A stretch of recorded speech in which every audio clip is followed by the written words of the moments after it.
Գյուրջան Կասկադ, ցանկացած համեմատություն մեր օգտին է։ Նոր քաղաքականություն, արտաքին քաղաքականություն, դիվանագիտական հմուտ քաղաքականություն, որ կարողանանք այն երկրների հետ մեր կապերը վերականգնել, որոնց շահերից է բխում հայկական կենսունակ պետության գոյությունը։ Այդպիսի երկրներ եղել են, կան, պարզապես այս ապաշնոր իշխանությունների քաղաքականության արդյունքում այդ երկրների հետ էլ մենք ստեղծել ենք լրջագույն խնդիրներ եւ փոխանակ մեր բարեկամների քանակը ավելացնենք, մենք մեր բարեկամներից թշնամիներ ենք ստեղծում։ Այս վիճակը բնականաբար պետք է կտրուկ փոխվի եւ առաջի հերթին մենք նկատի ունենք Ռուսաստանի հետ պետք է ամրապնդել մեր ռազմավարական դաշնակցային հարաբերությունները, որոնք կան եւ իրապայմանագրային հիմքեր դրա համար կան, դրանք պետք է ամրապնդել։ Իրանի հետ պետք է կնքել անհապաղ ռազմաքաղաքական դաշինք։ Այն տրամաբանությամբ, որ եթե հարձակում լինի որևէ մի երկրի վրա, նշանակում է հարձակում տվյալ երկրի վրա։ Եվ եթե պաշտպանության հարցը դառնա երկկողմանի իսկապես երաշխավորված։ Իրան, Հայաստան, որևէ մեկի համար այսօր գաղտնիք չի, որ նույն Զանգեզուրի, այսպես կոչված Միջանցքի հարցով ամենահստակ կարելի ասել մեր իշխանություններից շատ ավելի մեր շահերը պաշտպանող դիրքորոշում է հայտնում այսօր Իրանը։ Եվ ուրեմն Իրանին պետք է տալ հնարավորություն, որ ունենա նաև իրավաքաղաքական հիմքեր իր այդ նույն հանձնառությունը, որը հրապարակավ արտահայտում է, լիարժեք կարողանա իրականացնել ի պաշտպանություն մեր ազգային կենսական շահերի։ Եվ մնացած բոլոր կենտրոնների հետ, այս թվում Արևմուտք, Ամերիկայի Միացյալ Նահանգներ, այնտեղ էլ տեսնում ենք աշխարհակաղակական ինչ փոփոխություններ են տեղ ունենում, բոլորի հետ առաջացել է հնարավորություն փոխլրացման տրամաբանությամբ մեր շահերը պաշտպանել։ Արդեն իրավիճակ փոխվել է,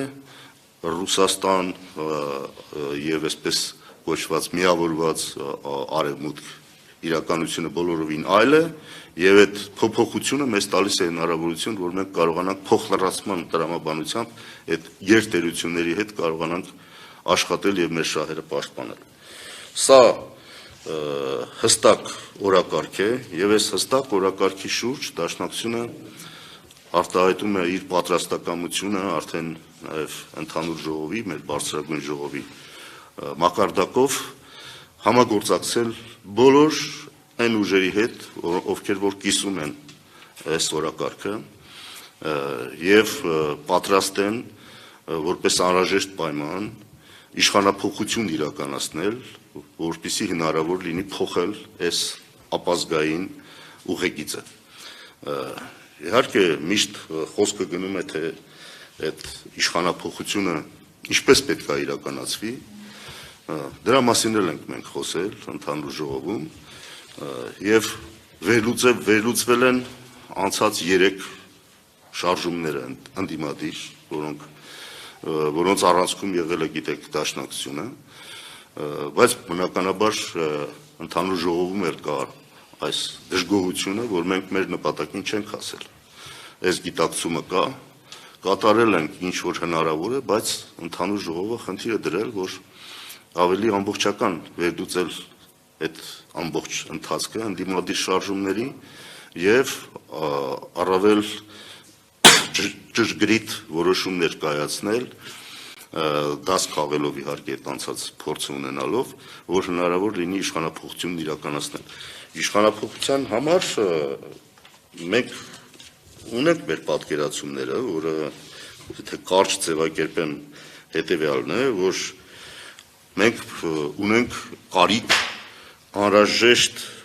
ակտիվության եւ մասնակցության պատրաստ ցուցարարների կազմակերպված ներկայության։ Այսինքն մեզ պետք է ոչ միայն ընդհանուր թիվ մասնակցության, այլ պետք է ակտիվության եւ վճռականության պատրաստ մի իսկապես կազմակերպված մասնակցություն, որը հնարավորություն կտա շարունակական զանգվածային անհնազանդության գործողություններ կազմակերպել, դրանք ինքնանպատակ չպետք է լինեն այդ գործողությունները, դա պետք է հասունացնի ժողովրդի անմիջական իշխանության իրացումը, որի մասին անընդհատ այս իշխանությունները խոսում են, որ իրանք ժողովրդով են եկել, գիտենք, որ փողոցով են եկել, բայց դա ներկայացնում են որպես ժողովրդի անմիջական իշխանության իրացման process։ Հիմա այո, դա հնարավոր է իրականացնել, ժողովուրդը իր իշխանության տերը ժողովուրդն է, միակ կրողը իշխանության ժողովուրդն է, եւ եթե այն ճանապարհները, որոնք այսօրվա իշխանությունները փակում են, ավականջները փակել են, որպեսզի չլսեն այն դժգոհությունը, որ այսօր գոյություն ունի, ժողովուրդը իրավունք ունի իր անմիջական իշխանությանը տեր կանգնել եւ դա ցույց տալ հրապարակավ։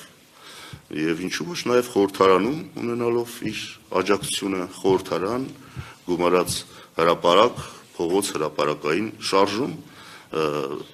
դրա համար անհրաժեշտ է զանգվածային անհնազանդության գործողությունների շարունակական իրականացում, որպեսզի պարզ դառնա, որ այլևս գործող իշխանությունները մնացել են շենքերում, իրական իշխանությունը, որի հետ այսօր մեր ժողովուրդը համաձայն է, այո, գտնվում է շետ շենքերից դուրս։ Եվ այս իրավիճակը փոխելու համար բնականաբար առաջանալու է կոնկրետ խնդիր այս իշխանություններին հեռացնելու։ Եվ սրա այս գործի մեջ է պետք է այսօր ընդգրկվել եւ այս գործը առաջ տանել հնարավորինս արդյունավետ եղանակով։ Ես ինչպես ասացի, իհարկե միայն Հայաստանի մասին չի խոսվել ընդհանուր ժողովում, խոսվել է նաև Սփյուռքի առջև կանգնած մարտահրավերների մասին, որտեղ մենք այսօր ոչ միայն ունենք այս ռազմաքաղաքական, աշխարհաքաղաքական նաև այս իրավիճակի հետ կապված Հայաստանի Հանրապետության կենսունակության հարց, ունենք նաև մեր համայնքների կենսունակության հարց։ Այսօր ամեն ինչ արել են Սփյուռքը պառակտելու ուղղությամբ, դասական, ավանդական կառույցները փլուզելու ուղղությամբ, որ իբրև թե ավելի զարգացնեն Սփյուռքը։ Հիշում եք, չէ՞, երբ որ իրենք եկան, առաջի բանը որ ասում էին, մինչև հիմա դասական պատկերացում եղել է այն, որ մենք պետք է զբաղվենք Սփյուռքում հայապահպանության խնդրով։ Դա շատ քիչ խնդիր է, փոքր ծավալի խնդիր է, մենք պետք է հայկական Սփյուռքի զարգացման մասին խոսենք, ոչ թե պահպանման մասին։ Պարզ դարձավ, որ այս իշխանությունները, երբ որ խոսում են զարգացման մասին, իրականում այն ինչ որ կա քանդելու մասին են խոսում։ Այդպես եղավ թե Հայաստանի պարագան, թե Արցախի պարագան, հիմա նույնը իրանք Սփյուռքում են այդ գործը կատարել, գեղեցիկ հնչեղ ինչ որ հայտարարությունների տակ քողարկելով իրենց կազմալուծման, քանդման քաղաքականությունը։ Եվ սա այսօր իրականություն է դարձել եւ 30-ից ավել երկրներ գիտեք ներկայացված են եղել մեր ընդհանուր ժողովում եւ նաեւ շրջան առ շրջան քննարկվել է նաեւ շրջաններում եղած իրավիճակը, Սփյուռքի ընդհանրապես կացությունը եւ այսօրվա այն մարտահրավերները, որով մեր համայնքների առջև կանգնած են։ Եվ այս առումով ես ուզում եմ խոսքը փոխանցել իեր Հակոբ Բագրատունուն, որ այս խնդիրներին ավելի մանրամասն կանդրադառնա